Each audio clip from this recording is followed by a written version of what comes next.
Salut à tous. On vous l'avait annoncé, notre saison 2 sera consacrée au chômage. Avant d'analyser les politiques de lutte contre le chômage, on va définir précisément cette notion et voir combien il y a de chômeurs en France aujourd'hui.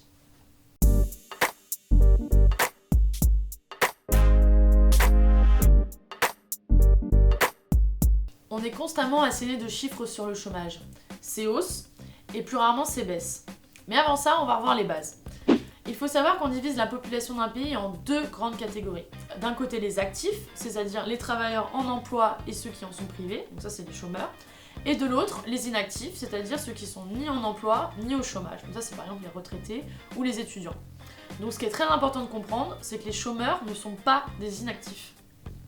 Pour savoir combien il y a de chômeurs en France, voyons comment est calculé le chômage. Ce qu'il faut savoir, c'est qu'il n'y a pas de vrais chiffres ou de faux chiffres, mais qu'il y a plusieurs façons de mesurer le chômage et qu'en fonction du choix de la définition retenue, les chiffres seront différents. En France, le taux de chômage officiel est mesuré par deux institutions avec des définitions du chômage différentes. D'un côté l'INSEE et Pôle emploi. L'INSEE reprend les critères du Bureau international du travail. Donc selon leur définition, un chômeur est une personne en âge de travailler qui répond simultanément à trois conditions. La première, être sans emploi, c'est-à-dire ne pas avoir travaillé au moins 1 heure durant la semaine de l'enquête. La deuxième, être disponible pour prendre un emploi dans les 15 jours. Et la troisième, avoir cherché activement un emploi dans le mois précédent ou en avoir trouvé un qui commence dans moins de 3 mois. Selon cette définition, en 2017, l'INSEE comptabilisait 2,8 millions de chômeurs, soit 9,4% des actifs. Et c'est cette définition qui est la plus utilisée dans les comparaisons internationales. Alors, ce qu'il faut bien voir, c'est qu'avec cette définition, si on a travaillé ne serait-ce qu'1 heure ou si on n'est pas disponible pour prendre un emploi, on n'est pas comptabilisé comme chômeur. Pour mesurer le chômage, Pôle emploi comptabilise tous ses inscrits et les distingue en 5 catégories. Les personnes pourvues d'un emploi, les personnes sans emploi qui ne sont pas immédiatement disponibles, par exemple si elles sont en formation ou malades, les personnes ayant exercé une activité réduite de plus de 78 heures par mois, soit environ 20 heures par semaine, les personnes ayant exercé une activité réduite de moins de 78 heures par mois, et enfin les personnes sans emploi à la recherche d'un emploi, quel que soit le type de contrat. En 2017, Pôle emploi dénombrait 5,6 millions de personnes en catégorie A, B et C, soit 19% des actifs. Et ce qu'il faut bien comprendre, c'est que comme les deux définitions sont différentes, un chômeur au sens de l'INSEE ne l'est pas forcément au sens de Pôle emploi, et un chômeur au sens de Pôle emploi ne l'est pas forcément pour l'INSEE. Selon les critères choisis, le taux de chômage obtenu peut être très différent. Évidemment, les gouvernements privilégient la définition de l'INSEE ou les chiffres de la catégorie A de Pôle emploi, car les chiffres obtenus sont les plus bas. La définition du chômage est donc politique.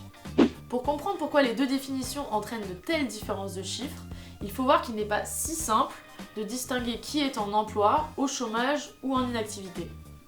En réalité, les frontières entre ces trois catégories sont poreuses. C'est ce qu'on appelle le halo du chômage, et c'est ce qui explique pourquoi les chiffres de l'INSEE et de Pôle emploi sont si différents. En effet, il est difficile de ranger certaines situations professionnelles dans une catégorie plutôt qu'une autre.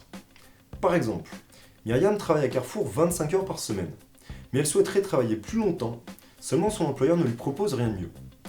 Ou bien François, son collègue, qui a un parent invalide et qui a dû adapter son temps de travail à cette contrainte. Alors, chômage ou pas chômage ? Myriam et François se trouvent dans une situation que l'on nomme le sous-emploi. Cette situation concerne 1,6 million de personnes en France. Mais il y a aussi des personnes découragées, c'est-à-dire qui souhaitent travailler mais qui ne font plus de démarche de recherche d'emploi.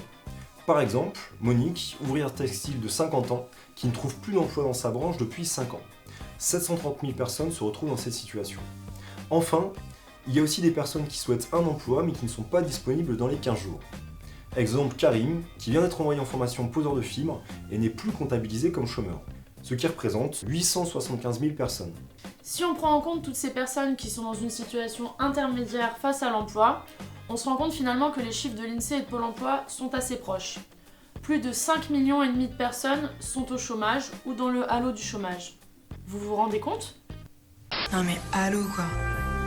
Il y a donc des astuces politiques qui permettent de faire baisser artificiellement les chiffres du chômage. La plus utilisée, c'est le contrôle renforcé des chômeurs dans le but d'en radier un maximum. Le gouvernement durcit le ton contre les chômeurs. Le décret publié dimanche est plus sévère que prévu. Par exemple, un demandeur d'emploi ne pourra plus refuser 2 offres jugées raisonnables sous peine de perdre son allocation. Il ne pourra plus non plus rejeter une offre d'emploi, même si le salaire est bien inférieur à celui qu'il touchait auparavant. Bref, le chômage c'est un énorme iceberg. Il y a une face émergée et une face immergée. Et lorsqu'on nous présente une baisse du chômage, c'est très important de comprendre s'il s'agit d'une vraie amélioration sociale ou si c'est simplement un tour de passe-passe comptable. De plus, se focaliser uniquement sur le taux de chômage est insuffisant. Des pays avec un taux de chômage faible, comme l'Allemagne ou l'Angleterre, cachent en réalité des situations de sous-emploi massif, de précarité et de pauvreté des travailleurs. Maintenant qu'on a vu les différentes définitions du chômage, on va aborder dans les prochaines vidéos les différentes politiques mises en place pour le réduire. On espère que vous avez aimé cette vidéo et on est très fiers de faire le lancement de cette saison 2 avec vous. Partagez-la à votre famille, à vos collègues, à vos amis et suivez-nous sur les réseaux sociaux, Sur Facebook sur YouTube. et maintenant sur Twitter. À très vite. Ciao. Ciao.